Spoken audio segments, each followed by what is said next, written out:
कई बार डॉक्टर आपके बच्चों को एंटीबायोटिक की दवाई प्रिस्क्राइब करके देते हैं। कई सारे पेरेंट्स एंटीबायोटिक की दवाई शुरू करते हैं। 2-3 दिन के बाद जब बच्चे को बुखार उतर जाता है और बच्चा खेलने कूदने लगता है, तो एंटीबायोटिक की दवाई बंद कर देते हैं। यह एक बहुत बड़ी मिस्टेक है। हेलो फ्रेंड्स, मेरा नाम है डॉक्टर शौकत पंजवानी और मैं ऑलिव मल्टी स्पेशलिटी हॉस्पिटल में एज अ कंसल्टेंट पीडियाट्रिशियन और नियोनेटोलॉजिस्ट काम करता हूँ। आज के वीडियो में हम जानेंगे कि एंटीबायोटिक्स दवाई क्या होती है और एंटीबायोटिक्स का कोर्स पूरा करना क्यों जरूरी है। जब भी बच्चे को इन्फेक्शन होता है तो एंटीबायोटिक की दवाई दी जाती है। एंटीबायोटिक यह एक ऐसी दवाई होती है जो बॉडी के अंदर जाके बैक्टीरिया को मार देती है, जिसकी वजह से इन्फेक्शन क्योर हो जाता है।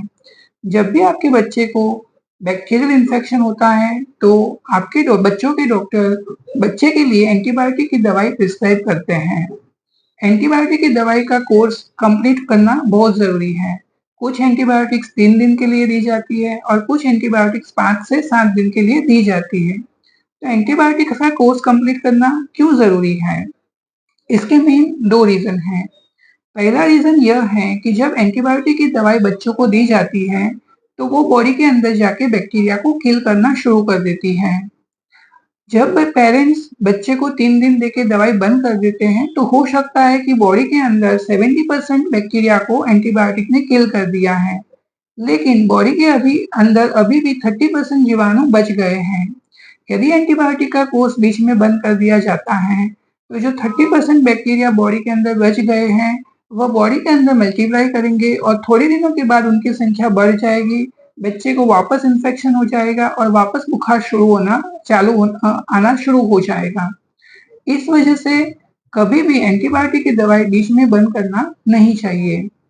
दूसरा कारण यह है कि जब आप बच्चे को बीच में से एंटीबायोटिक की दवाई बंद कर देते हो, तो बॉडी के अंदर जो 25 या 30% बैक्टीरिया बच गए हैं, वो बहुत रेजिस्टेंट हो जाते हैं। कभी-कभी वो अपने शरीर में ऐसे बदलाव कर लेते हैं जिन्हें हम म्यूटेशन भी कहते हैं, जिसकी वजह से वह एंटीबायोटिक उनके ऊपर असर नहीं करती है।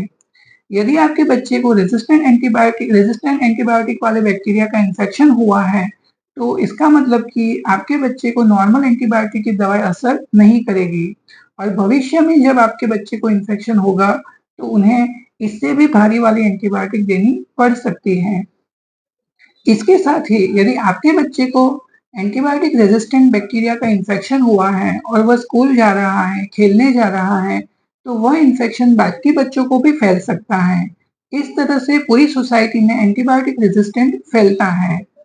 एंटीबायोटिक रेजिस्टेंट फैलने का मतलब यह है कि नॉर्मल एंटीबायोटिक की दवाई काम करना बंद कर देती है और बच्चों को या बड़ों को भारी एंटीबायोटिक का सहारा लेना पड़ता है। आज ऑलरेडी हम प्रैक्टिस में यह देख रहे हैं कि 10-15 साल पहले जो एंटीबायोटिक बहुत आसानी से वर्क कर रही थी, उसमें से काफ़ी सारी एंटीबायोटिक्स अभी वर्क नहीं कर रही हैं, जिससे बच्चों को और बड़ों को थोड़ी हायर एंटीबायोटिक देने की ज़रूरत पड़ रही है। एक बात का और ध्यान रखना काफ़ी ज़रूरी है, कई सारे पेरेंट्स जब बच्चों को बुखार आता है, तो मेडिकल स्टोर से डॉक्टर के प्रिस्क्रिप्शन के बगैर या कंसल्टेशन के बगैर एंटीबायोटिक की दवाई चालू कर देते हैं। यह भी एक बहुत बड़ी गलती है। यदि बच्चे को वायरल फीवर है तो एंटीबायोटिक की असर नहीं होगी, एंटीबायोटिक की दवाई कोई काम नहीं करेगी और यदि बच्चे को एंटीबायोटिक की ज़रूरत नहीं है, फिर भी आप यदि उसको एंटीबायोटिक दे रहे हैं, तो बच्चे को एंटीबायोटिक रेजिस्टेंस होने का खतरा रहता है और इससे बच्चे को आगे जाके दिक्कत हो सकती है। तो मैं आप सबको निवेदन करूँगा कि डॉक्टर के कंसल्टेशन के बगैर कभी भी एंटीबायोटिक की दवाई स्टार्ट नहीं करनी चाहिए और डॉक्टर की सलाह के मुताबिक एंटीबायोटिक का कोर्स कंप्लीट करना बहुत ज़रूरी है।